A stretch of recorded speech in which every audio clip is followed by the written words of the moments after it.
मेरा गाँव अहम सिंह गुजरते हैं इसकी मैं कहती है अच्छे से मैं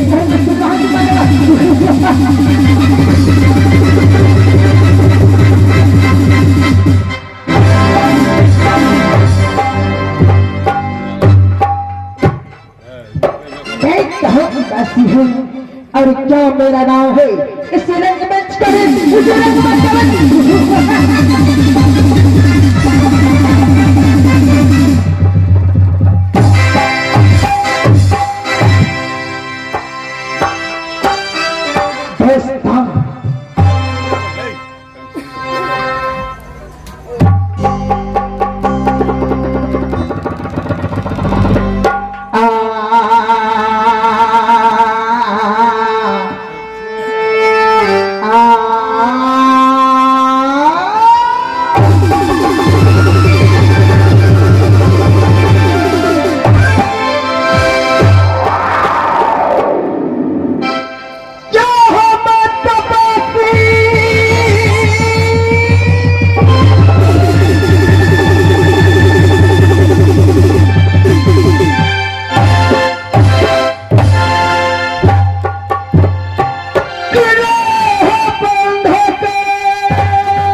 दोस्तों मेरे रहेगा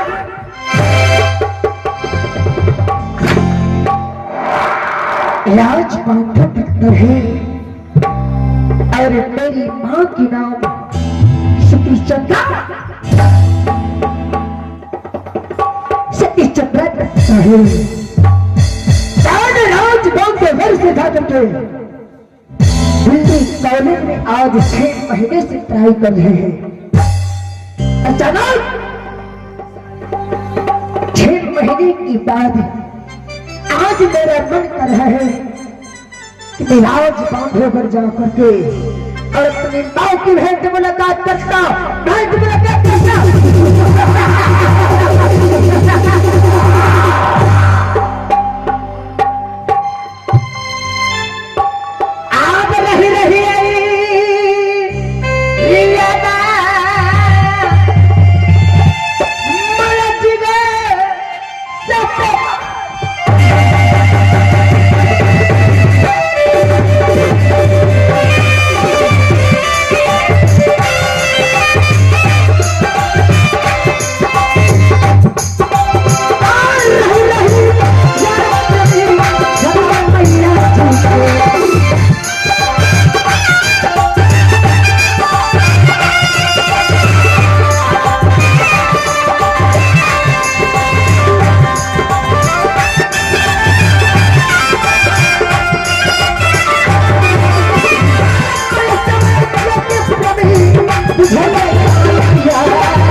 राज के बीच आ चुका हूं, लेकिन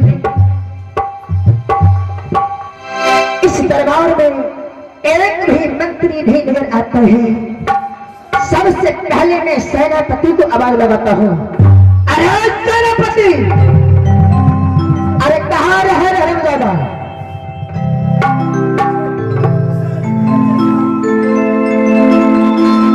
दोस्त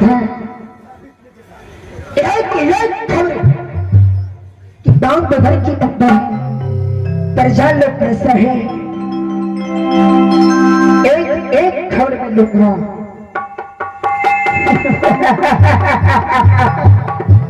मैं क्या बताऊं, राजबाग के घर के बीच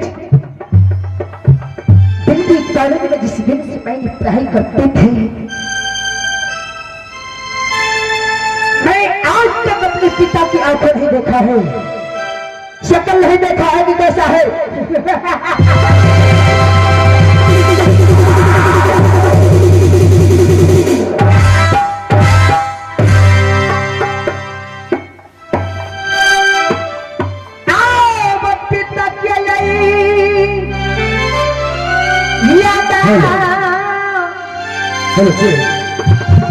पिता सत्ता बचा लिया,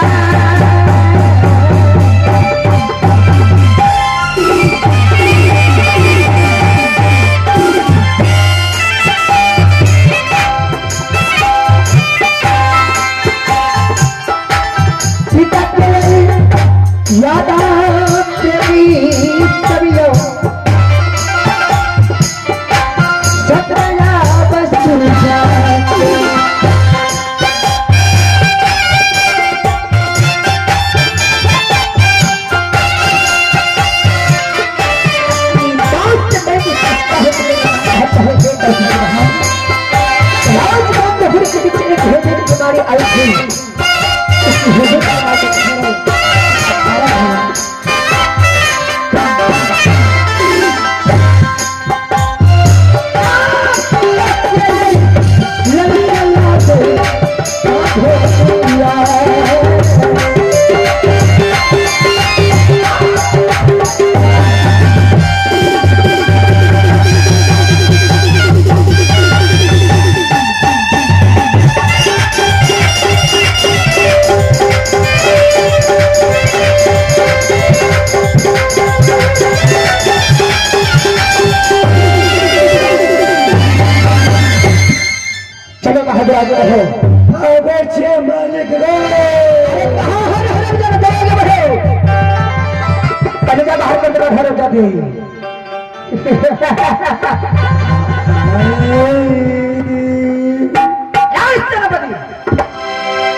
लगे एक मीटर कपड़ा दरभंगा से मंगल लिए वो कपड़ा के हम चलिया सियलिए दादाजी हम चलिया सियलिए चलिया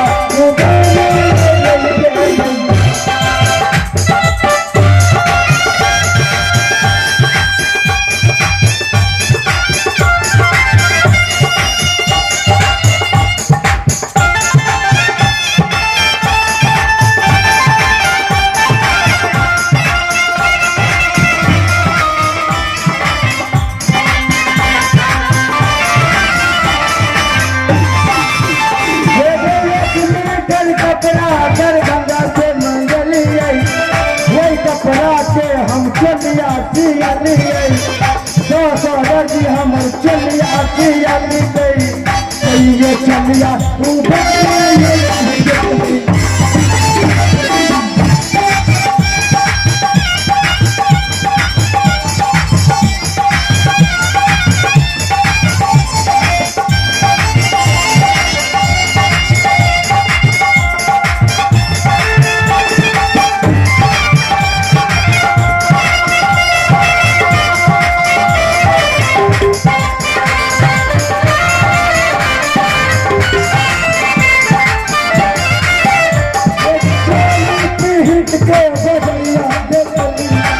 कितना बुढ़वा के बोले कर चलिए आधा पेटा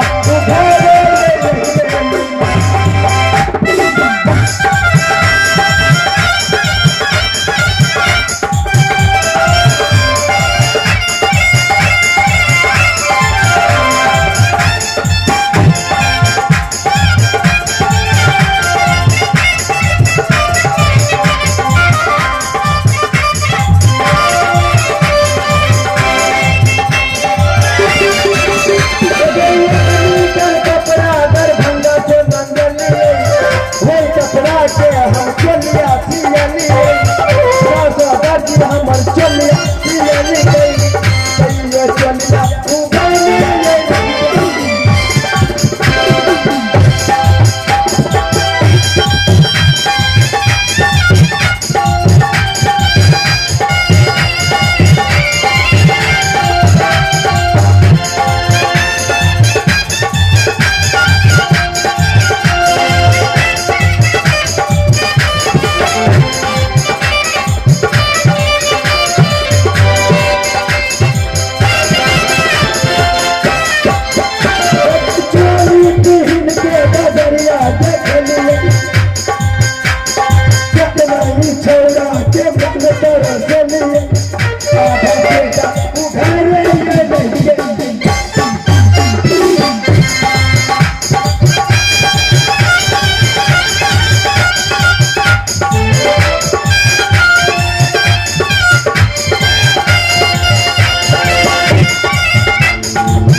मास्टर हम चित पर चढ़े छी।